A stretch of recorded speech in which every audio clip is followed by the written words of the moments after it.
Welcome to Chrysalis Voices by Meg, where transformation takes flight. I'm Maurice, proudly from Haiti, and today I am joined by three remarkable sisters from across the Caribbean diaspora.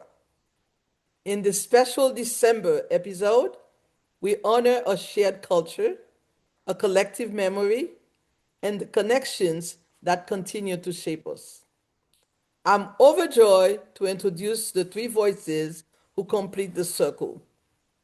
Mendisa, Hi, everybody. My name is Mandisa, and I am from Trinidad and Tobago. Rosemary, Hi, I'm Rosemary, and I'm a descent of Jamaica. Linda,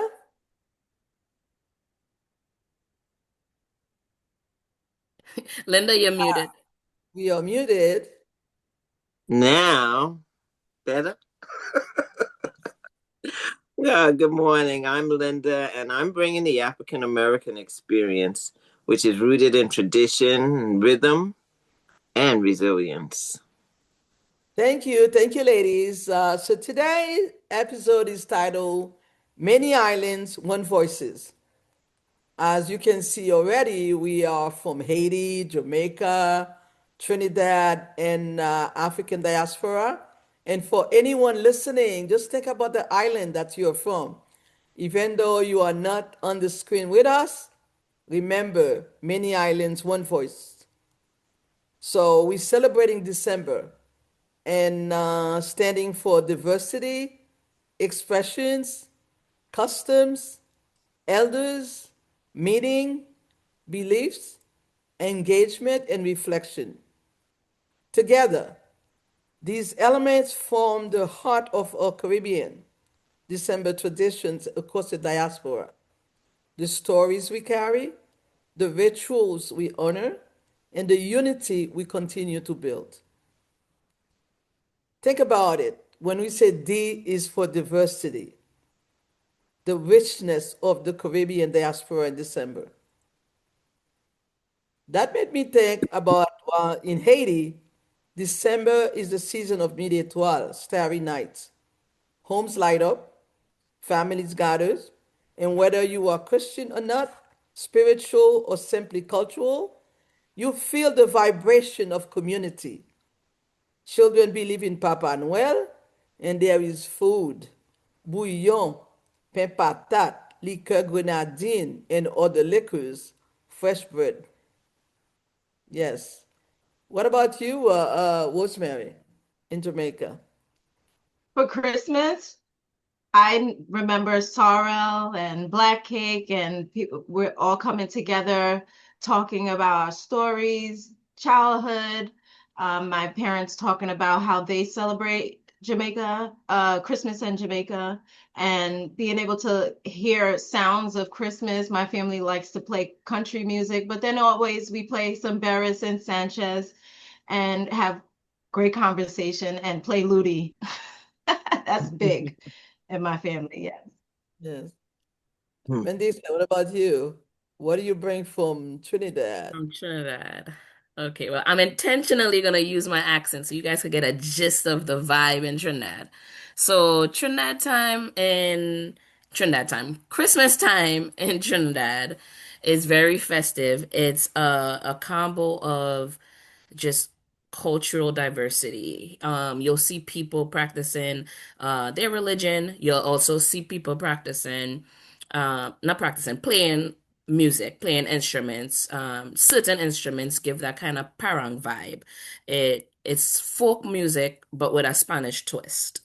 And people would literally that alone in itself is a vibe, okay? Um, Added in some Christmas carols and all the different music from Calypsonians who make parang music. So that's like the staple in Trinidad around Christmas. You cannot go anywhere without hearing parang music. Then there's the food. Ham, the pastel, the rum cake or black cake, as some people may call it, the sorrel gingerbread, ginger beer, sweet bread, things like that.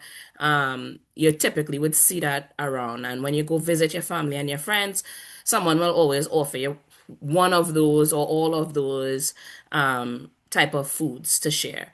And like Rosemary said, people gather together, they're listening to music, they're having a time, we bring in the vibe. Everybody know the vibe Chinesers bring, so that's always there. And it's just a good time to celebrate family, celebrate friends, be generous, tap into your religion, and just be joyful. And that's the vibe you're gonna get when you're in Trinidad for Carnival. Okay, Linda? Well, right here in the United States, and also joined by many Caribbean families, we celebrate something called Kwanzaa. And for African Americans, I think that we have a kind of a unique position in Africans in the diaspora, in that when we were dispersed, we were not necessarily given a lot of opportunities to keep our close roots to African um, culture. And yet, because it was in us, it always manifested down through the years. So Kwanzaa is a holiday that was created during the 70s by someone named Ron Koranga, who was a professor and was intentional about incorporating African culture in a meaningful way that we would be proud of, as opposed to in this culture we were taught to be ashamed. So Kwanzaa has 7 principles. For example, the first principle is umoja, which means unity. And we have a principle called kujijakalia. That means to be determined, self-determined, instead of having someone else define who you are. Ujima is collective work and responsibility. Ujamaa is cooperative economics. In other words, us putting our resources together so that we can have a stronger community. After Ujamaa, we have Nia, which is purpose, Kuumba, which is creativity, and Kwanzaa starts on the 26th and ends on New Year's Day. The final principle is Imani, which is faith. And we have so many traditions because now it's over 50 years being celebrated. And so, just like in other places, families, communities have made it their own. And certain traditions we all share, but many traditions people really celebrate it. It gives you an opportunity to tap into your culture, but also to use your own unique perspective. So Kwanzaa is really something that's very exciting. We're glad that it's becoming more and more international flavor. Yeah, thank you. So now let's explore the E when for expressions. I think you mentioned some of it already, how music and storytelling bring our community to life. In Haiti, we said, we usually conte. Storytelling is, we say conte, like when the elders teach wisdom. And those Noel songs bring everyone together. And the way we express, what's going in that with that season. Anything, Rosemary? Anything, or any one of you, especially in terms of expressions? You're muted.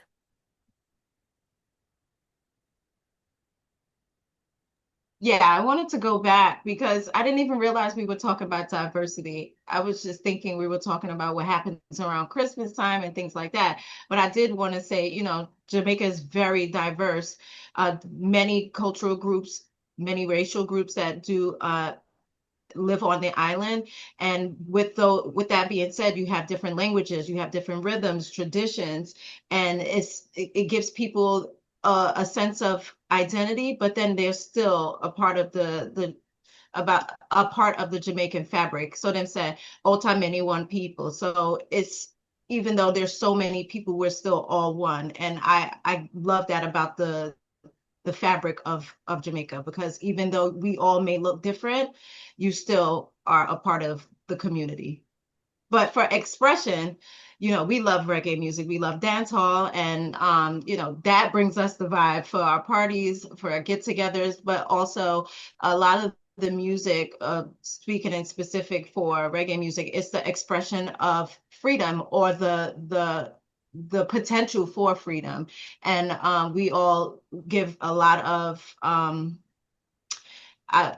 that our influence is heavy from Bob Marley, and the idea of singing about freedom and bringing people together, and still being able to give those good feelings, to know that people still can gather uh, a part of, I guess, one idea, one thought of freedom, because we are a part of the African diaspora, as well as being a part of the Caribbean. So from music to movement to color and speech, Jamaica teaches us that expression is a form of freedom.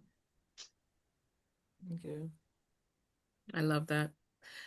So in Trinidad, one thing, and I'm pretty sure this is everywhere and anywhere, but growing up in Trinidad around Christmas season, everybody is going overtime on cleaning their house, washing the curtains, washing the walls, painting the walls, bringing the new curtains out. You got like everything, like they would say like your house put away. Like is everything is just very well put and looking festive, looking warm and welcoming. And that's how Trinidadian people express themselves. Like I've had people who have visited Trinidad and they say, "Oh, everyone is always so welcoming." And you just feel at home. And that's the way that it's expressed, especially around the holiday time. You know that you're going to have company coming over. Somebody's going to pass by to take a drink with you or eat a little something with you. And when that happens, you want them to walk into your home and feel warm and welcoming. And that's how they express um, that warm and welcoming energy, by making sure their house is ready to welcome people and you have some food or drinks and music to create that atmosphere. Yeah, well said. I like that. Yeah, it's kind of the same vibe during Kwanzaa, and Kwanzaa comes right after the day after Christmas. So some of those same traditions that you're talking about in terms of making sure that your house is revamped and redone and refreshed, because you're going right into the new year from there, and you want to be able to receive your loved ones and people to celebrate along with you. So during Kwanzaa, that's a good time for families and friends, and a lot of times the community comes together and we share stories. A lot of times we'll have a specific theme for the year, or it can be a theme within that particular community. Talk about African traditions. Um, again, just being linked to certain traditions and understanding that they flow through a time continuum is very enlightening to a people who kind of, if kind of like what's happening now, there's a cultural stripping and a cultural negating. And so intentionally, we celebrate who we have been, even from the first people on the planet. Uh, and that's just a fact. We talk about our heroes, and we focus on community development, community action, community bonding. And so it's just a good time for the culture to be expressed and to use culture as a vehicle to move us forward as a community, as a people. Yeah. And I can see, like when we everything that like you said already, take us into the customs when we see the sea in December. And you talk about the cleaning the house is getting in again for people to stop by. And in Haiti we would be baking special goods because you want to have something to offer to the people. And when aunties or grandparents are preparing the liqueurs, all that is to be ready for others. And while we in the United States, not only the liqueur, we do the cremas. And I spoke to my mom and I asked her when she was a kid what she remember. And then she was saying in, mind what, like church was a big deal. It was customary to go to church. And my sister, who's just a year older than I am, said, it all depends. Remember, we were growing up, back home where we were in the countryside, like growing up, what we did was different than when we went to live in the city. And this is to say, any one of us and anyone listening, we asking you to think about those special things, those custom, and not to underestimate their value because we carry them with us and those customs. So whether it's the food or and when you said the cleaning up, like for the holidays, not only the house, but my sister says, I think my mother said, like, they would go bathe in the ocean Mm. like for New Year's or whatever, just to, it's like a special thing. So there are all those traditions, those customs are in us. And we bring them up today as we're talking about December and the holidays, and we're living in the States. But we want you who's listening to value and go back. And sometimes people said, I don't want to go back because there could be something that you remember that comes to your mind that is doesn't bring you warmth that you may not like, but still go back because you also have something that maybe brought you warmth in those seasons. So I don't know if you want to add anything else for the customs because you said a lot already. You mentioned you guys have cremas, and I feel like we all do the similar things, but it's just remixed or given a different name depending on where you're coming from. Because we have a Christmas or holiday drink called Puncha Cream. And it's literally the same thing. It's just made with different kind of rums, and but it's this creamy alcoholic beverage. And it doesn't have to be alcoholic, it can be non-alcoholic as well. And now I even I visited my grandma 1 year for Christmas, and she had me try avocado puncha cream. Now that was a first for me, but it was pleasantly very well actually. But we have the same type of drinks almost. And I know what's the Spanish version? Poquito. Poquito, right. So it seems like every country kind of has the same or similar variation. So we share the customs. It just goes by something different. So it's really nice to when you're able to share and talk about it, we realize how similar the different countries are when we do a lot very similar.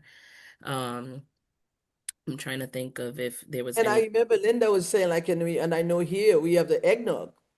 Right. Yes, we talked about the eggnog the other day. Like it's the Yes. cremas, but it's really eggnog, and Yes. that's the time that we Hmm. drink it. So this is to say, we may do it differently, but the roots of it stays the same. Hmm. And we can see when we think of the ear for the elders, like the elders are like our libraries. Like they would be preparing things. Now we older, we have done it ourselves, but we remember the house shining. We remember the night was glowing. We remember the light. We remember the smell and the mood, the vibes that was in the house. Whether I was in where I grew up or when we went to boarding school in the capital, we remember the vibes. And those are we carry them and remember when I say gun, that's when my grandmother and what they used to do.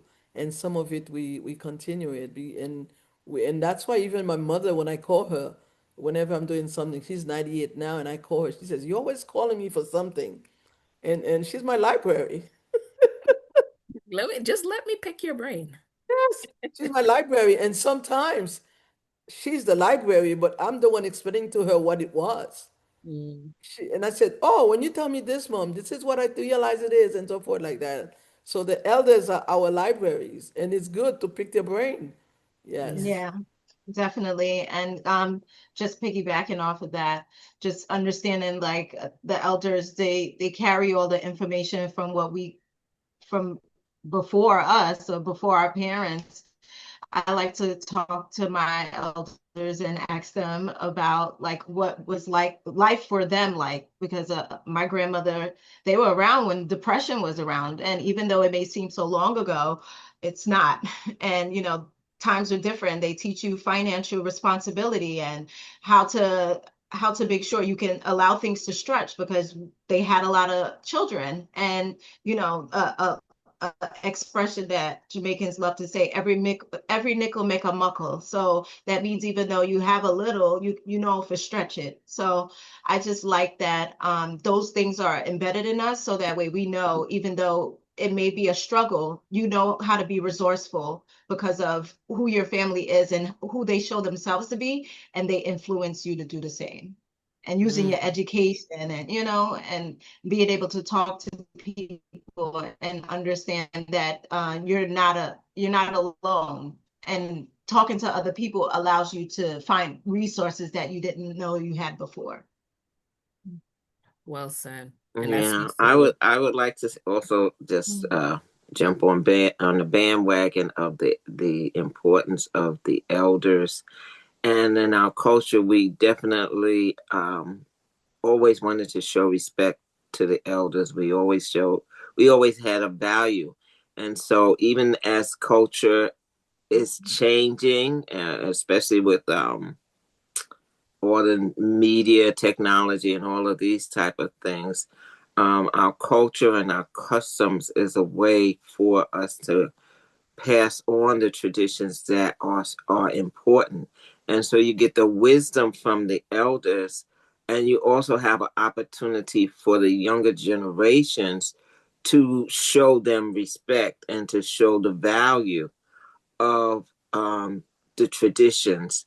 So it's like a very important opportunity. And like in Kwanzaa, one of the traditions is to have each night of the 7 days, you light one of the candles. The Kanara is just a candle holder.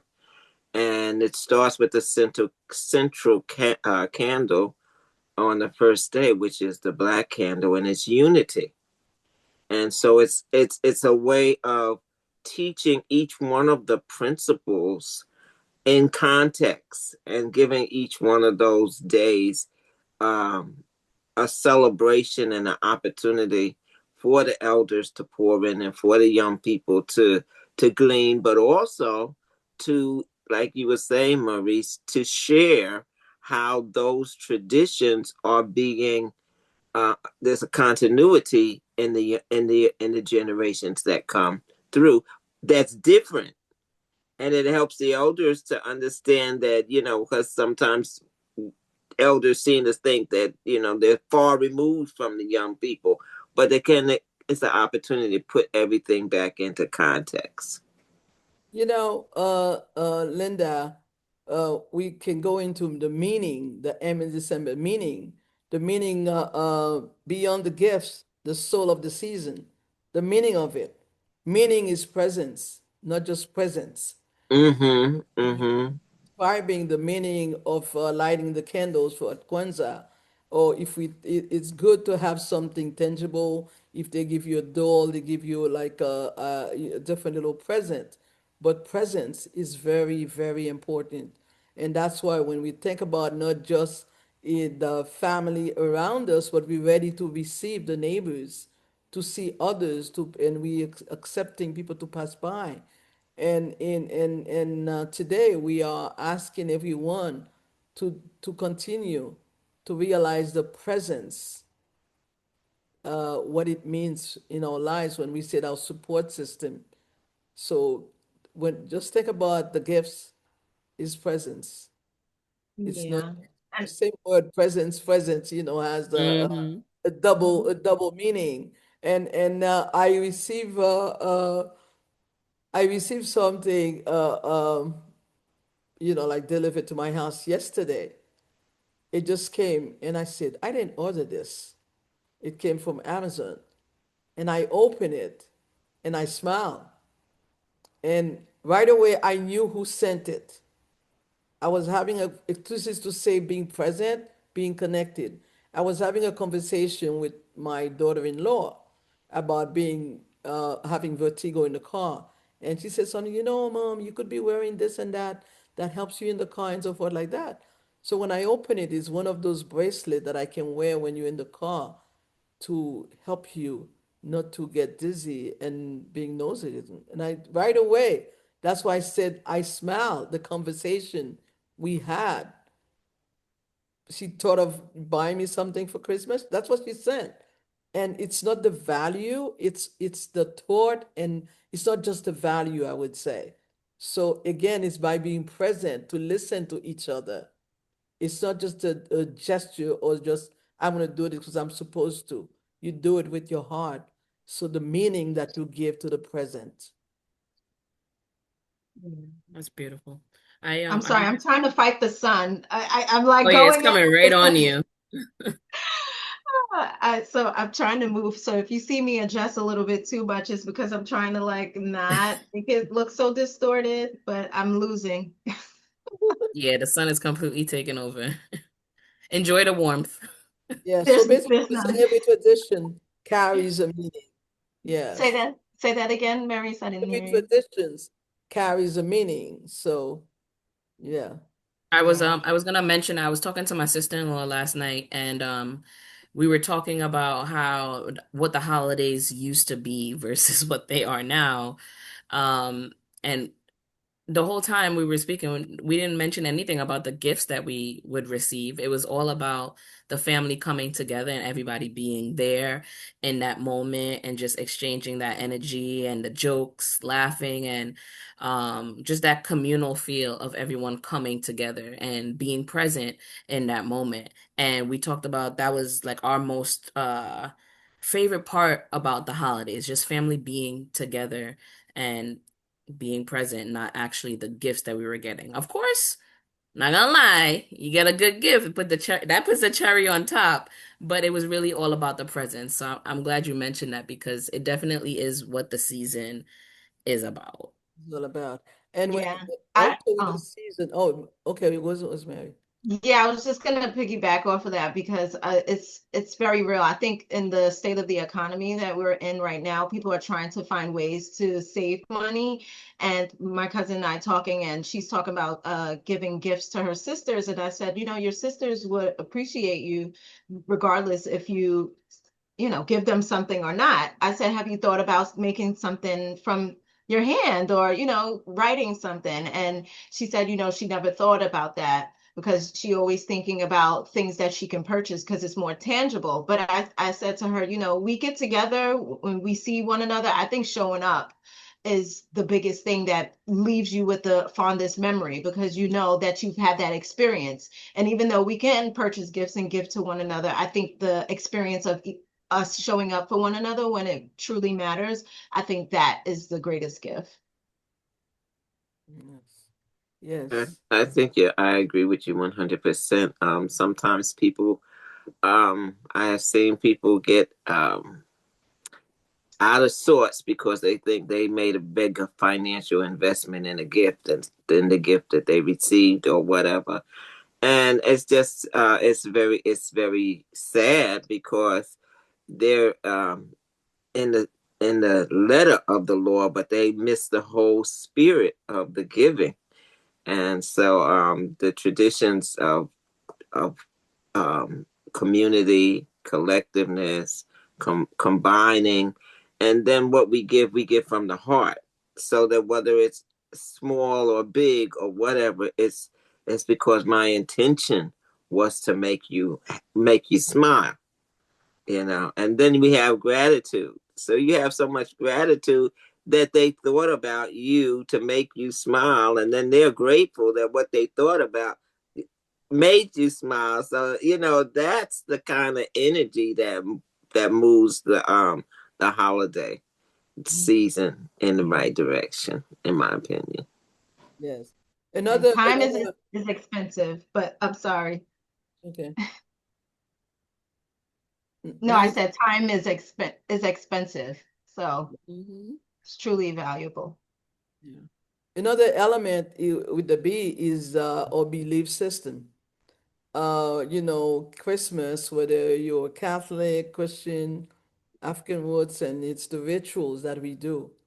And like I said, we're doing this, and naturally, conversation came up with my sister and people around me, my children, and again, that to see where they are with the thoughts that was going to my mind, and my sister said to me, "Oh, when we were younger, we were going in Catholic school, and we had to go sing at the midnight mass, and they used to have us sleep in the afternoon."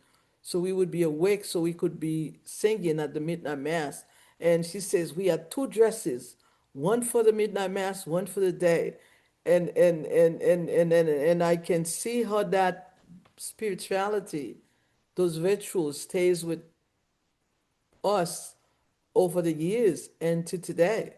And I was talking the other day to say midnight mass, if December 24th, I don't go to midnight mass, it's not Christmas. And I have to be at the midnight mass and sing Minuit Chrétien, which is Holy Night song. That's what I knew. And now I can do it in English and Creole too. So all of it connected. So the belief system, the spirituality, and when we say Jesus is the reason for the season, and for people who are Christian and other religion have that time, that holiday time that you do certain things, different things. Your belief system is very, very, very important. So now, and we bring it back to today's time. In many places, the midnight mass happened earlier, whether Mhm. it's in Haiti or because of things that are going on, in the country in terms of security. And here, midnight mass is not at midnight. It's earlier in many churches. So I don't know for you when all of you, when I mentioned the belief system, uh, how that resonate with what you knew and what is now. Well, Um, I don't think I oh, ever went to like a midnight mass. Going to church sometimes, but even though my family didn't go to church every single Sunday or on the holidays all the time, we did go, but not all the time. The belief system was still very much embedded throughout the household. Definitely everyone is a house in the house will be a believer. But what we practice, what my mom really instilled, and this is when I moved out to the States, giving back, giving charity, cooking food and taking the hot meals to feed the homeless, or, going through your clothing items and preparing stuff to give to the Salvation, and engaging in philanthropy work all throughout the year, but especially around the holidays, because we know not everyone has it as good as we may have it, where we could have a whole full spread on the table of foods where you have to come back for a second and third plate, or a room full of family that you can never feel alone. So to share that kindness and that love that comes from our religion, that we're taught in our religion. And I was just trying to explain that to my daughter the other day. It might not just You might not have enough money to give people a nice gift, right? But you can spread love, you can give kindness, you can give compassion and patience. Um, and if all else fails, you could always give a prayer, right? That doesn't cost you anything. And those are the things that come from the belief system, sharing the love that way. yeah, I agree. And come to think of it, growing up at the beginning of the year and or at the end of the year, we usually put together a barrel so we can send to Jamaica to all my cousins and aunts and uncles who can benefit with clothing, canned goods.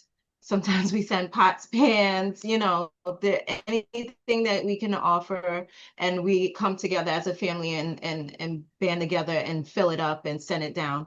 And I think those are the moments where it kind of is humbling, because then we understand the privilege that we have.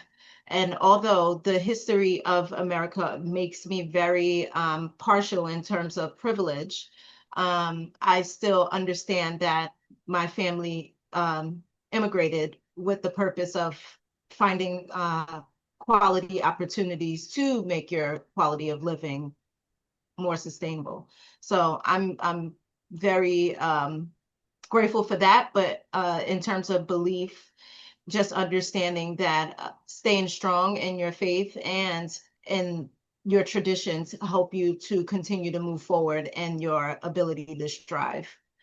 And Jamaicans love to say we little but with taliwa. So, you're even though we're small in terms of population of a country on the map, it's so small, but we're so strong in faith and the traditions that make us who we are in terms of Jamaicans across the diaspora and what we can contribute to the society wherever we are in the world.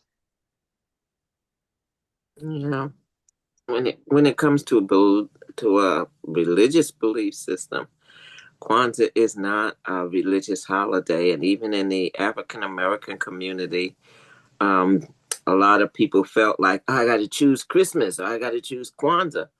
But Christmas is totally separate. Christmas is, of course, about the birth of Christ. For those who have that as part of their religious foundation. For some, Christmas is just a season of giving and being open to the best, the best that we can be as a community. But as again, the belief system of Kwanzaa was that we need to be intentional about combating a society that negates us, and also not being a part of specific cultural traditions that may be shared in the Caribbean that are very specific to that nation. The belief is that we all throughout the African diaspora still bear the strength and the cultural ties to the people that we are descended from the African continent. And a lot of times we don't look alike, we don't talk alike, we don't think alike, but there's some commonalities when we get down to the nitty gritty, and we can see that we can trace it back to the fact that our ancestors do come from the same place. Thank you, Linda, because this is taking me to the E, engagement, and the way you say it, and also Rosemary described it. We are here in the U.S. and we still think about back home, and to give not only a presence here and gestures with gifts, but to send back home. Culture is not a museum; it's a living thing, and we carry to us. Being engaged, community engagement is central. We're saying it, we've been saying it. Our faith, our belief system, our understanding of what our elders taught us keep us going in being engaged, in not only still back home and even being engaged here in the community where we live. And that's what we're asking you who's listening to us. How engaged are you in your community? How present are you? What gifts are you sharing? And not just for Christmas time, not just for the holiday time, but because we are conscious that every day, 365 days throughout the year, we need each other to be present for each other, to be engaged. So the E for engagement, came back to me to say that our culture taught us how to be engaged, whether we have or we may think we don't have enough. We still have to share, to be engaged with others. I think of Yeah. engagement a little differently, in the sense of the lack of engagement, we lose the culture and the history and the ability to pass it down when you mention engagement. Um, no offense, sis, if you see this video, but my sister's generation, I feel like, is not as engaged as like mine would be. And I was having a conversation with my mom um about something else, and I was like, well, if I don't learn how to do it, who's gonna pass it down to the other generations? Because my sister, she's not as engaged with the way we grew up or the traditions. She has some things naturally because it was just done in the house. But we do have to be intentional, whether you're from your country and you move here or you're born of people who were born there. You have to be intentional about engaging with your culture so it doesn't get lost and just be a thing of the times. Because it will happen naturally, not with malice, just with time and lack of engagement. So one thing my sister-in-law and I are doing this weekend, actually, we love to eat. She loves to cook. I love pastels, and I found a class with a Trinidadian chef who is teaching a intimate group of people how to make pastels for the holidays. So that's one way we decided to be intentional about learning how to do something from the culture. And then now, when I learn it, I'll be able to engage my daughter and even my son when he gets a little bit older to learn how to make pastels. And at least I could know I'm passing pastels down the family line. And I'm gonna play the parent music in the house just like I had it when I was growing up, whether they know it, like it or not.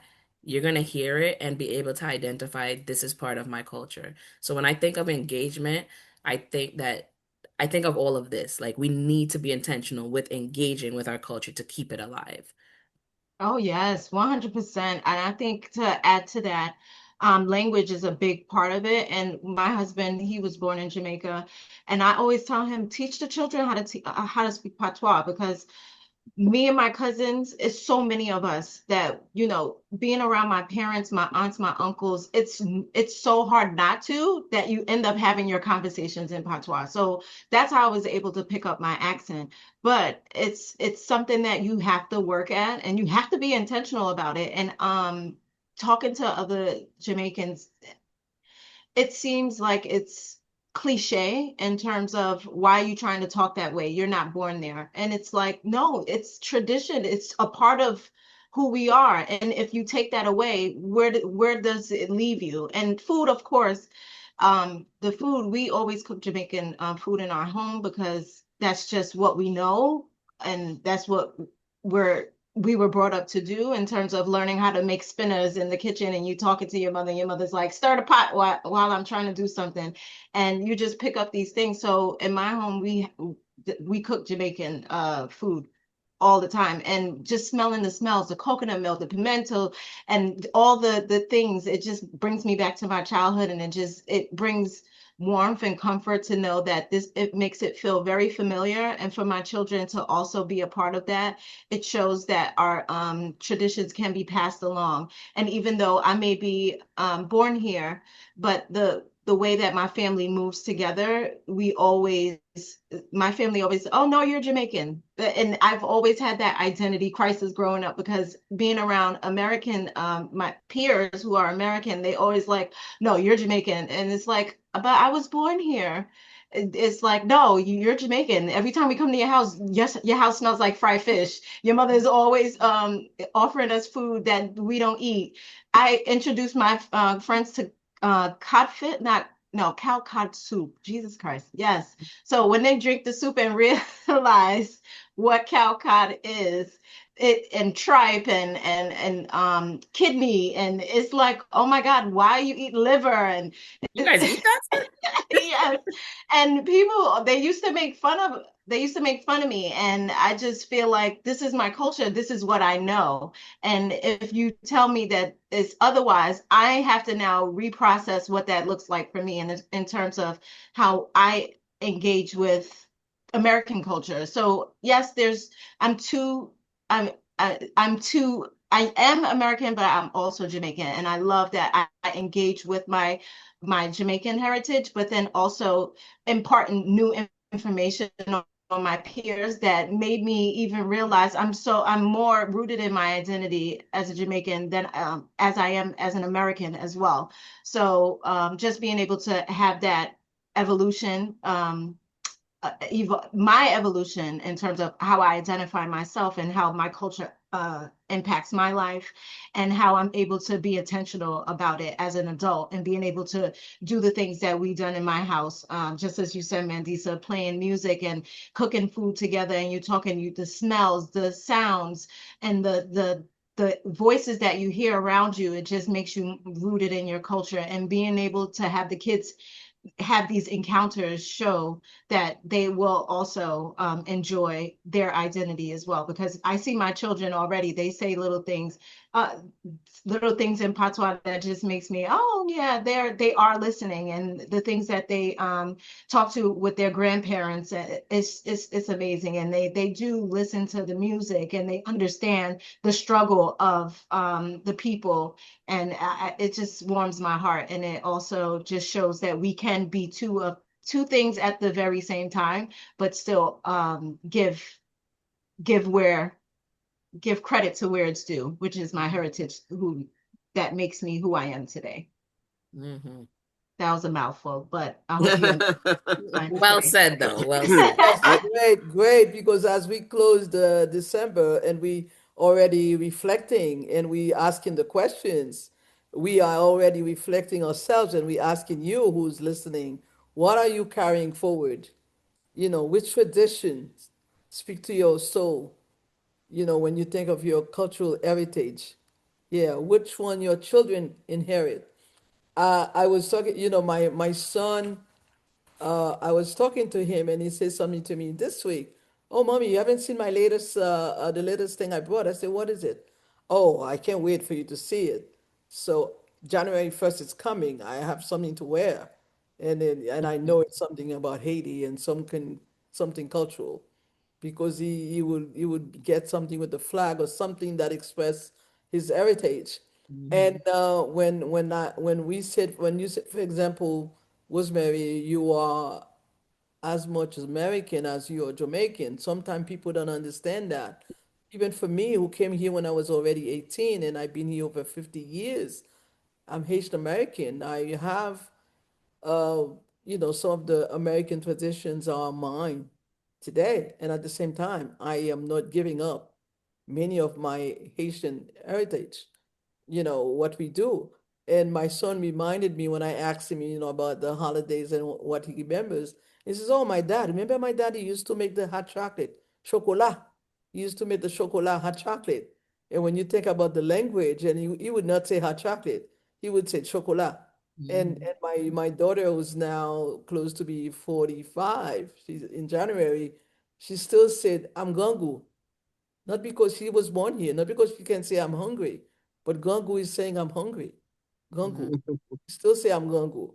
So this is to say how we carry it, we do it in our home and encourage the young people to carry to the language, the traditions, the beliefs, and also meet them where they are with growing up in America, middle of the year, because some families says no, you can't do that.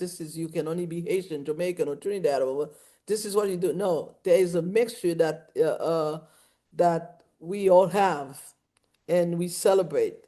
So that's really important. So we asking everyone to reflect.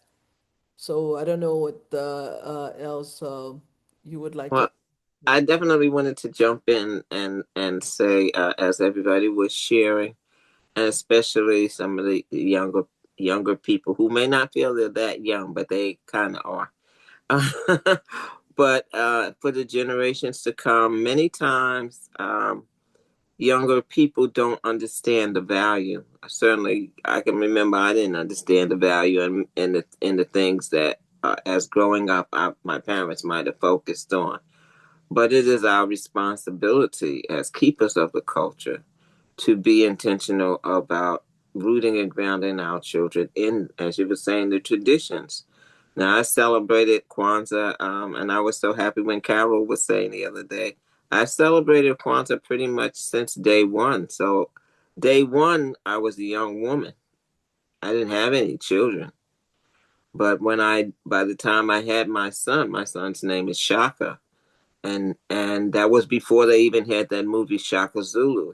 His uncle had read about an African king from South Africa who wouldn't bow to colonialism. And so when I had my son, I named him Shaka. His own grandmother was like, I can't remember that name. I'm going to call him Pete. Because it was a rejection of the culture, because it was something we weren't familiar with.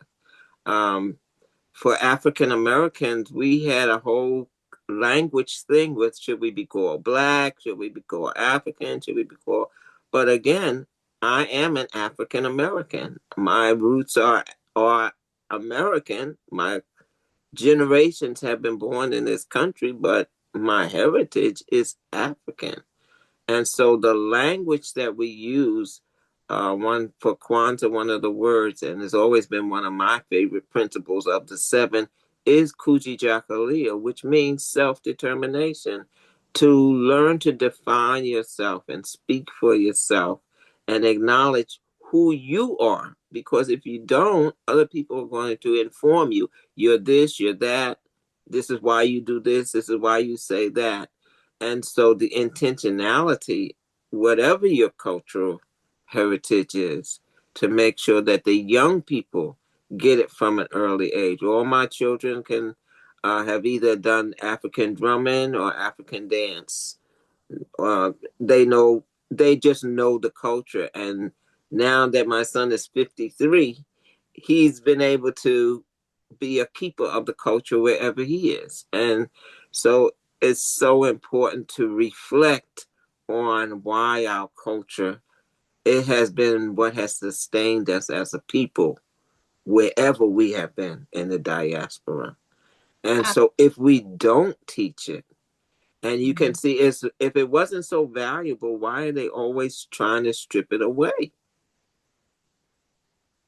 There's a reason why they don't want us to know who we are and how powerful we are and have always been and how resilient we are.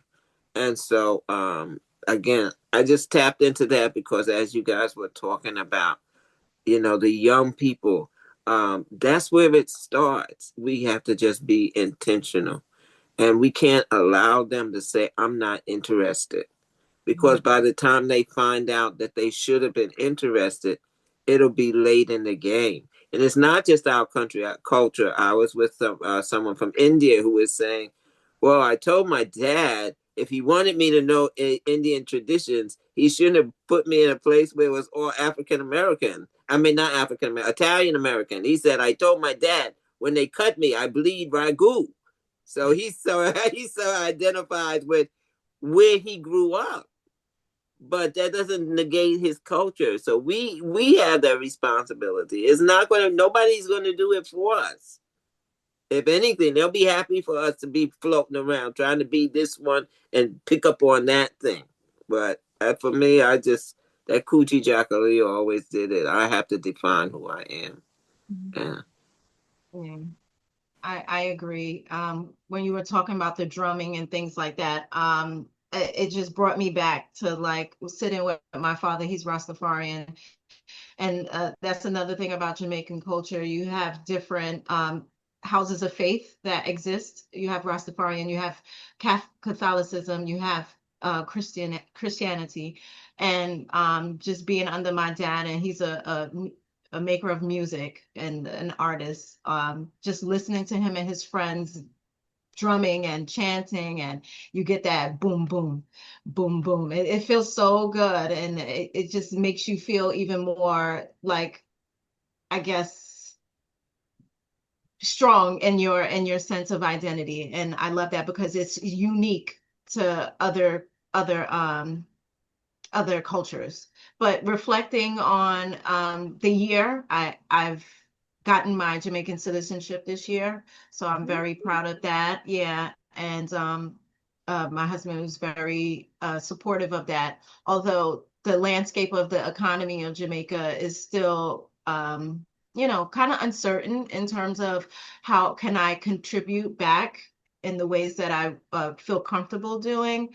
And but I just want to be able to have it just in case I am finding an opportunity to be able to move on that and giving back in more of a way. And especially with the hurricane that just passed, there's so much going on with trying to give back. I even got an email about clinicians traveling back and taking part in a conference that allows us to find opportunities to be able to give back across the diaspora here to give back to Jamaica, because mental health is definitely a crisis right now in terms of what they're going through with the hurricane and the relief efforts that are taking place, but still slow to bring things back to pre-hurricane um, times. So I'm just grateful that I have been able to take advantage of my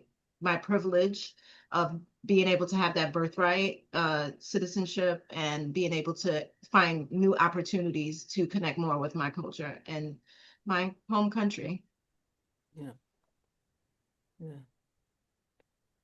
Thank you, each of you. And I know we have more we could even say, and one day we'll come back again because as Caribbean people, Afro-American people, our accents may differ, our spices may change, our rhythms may shift, but the essence is the same.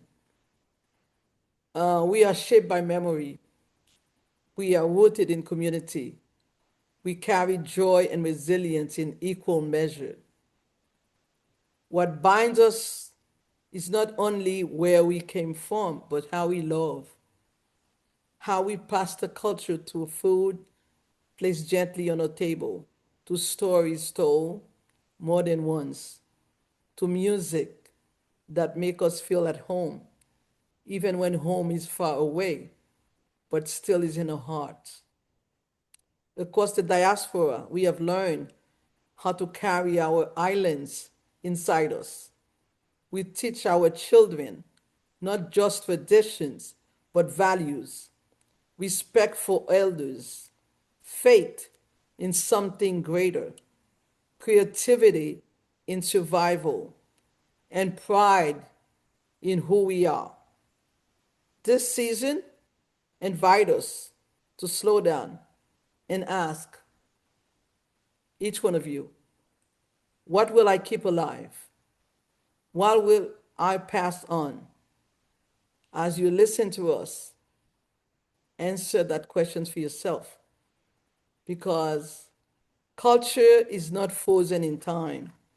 It breathes, it adapts, and it lives through us. So wherever you are listening to us, whether you are in the diaspora, on Long Island, back home, different heritage, and in some of those other Caribbean countries that we did not mention today, you are, thoughts, because the essence is the same. We are many islands, but we speak with one voice. So this is Chrysalis Voices by Meg. And again, I am so grateful for my sisters today who share their voice with this great episode. Happy New Year. January is coming.